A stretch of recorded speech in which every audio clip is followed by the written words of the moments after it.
Pagkat anumang gawin mo sa iba ay gagawin din sa iyo. Yun ang golden rule. Ang isang bulag ay hindi makakaakay ng isa ring bulag. Mahuhulog sila sa hukay.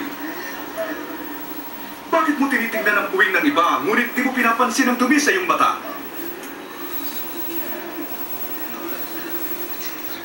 Guro, patnubayan mo kami. Kailangan ka namin, Panginoon. Mapalad ang inang nagsilang at nag-alaga sa iyo. Mas mapalad ang nakikinig sa salita ng Diyos at tumutupad nito. Gusto ko siyang makilala.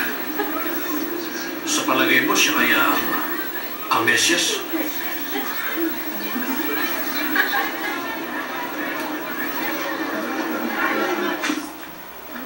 Isang parisayaw ang nag-anyaya kay Jesus na maghapunan sa bahay niya.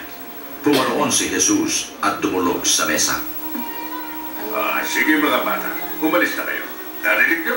Alis! Napakapilyo ng mga bata yan.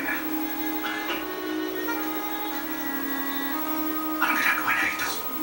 Hindi ko alam.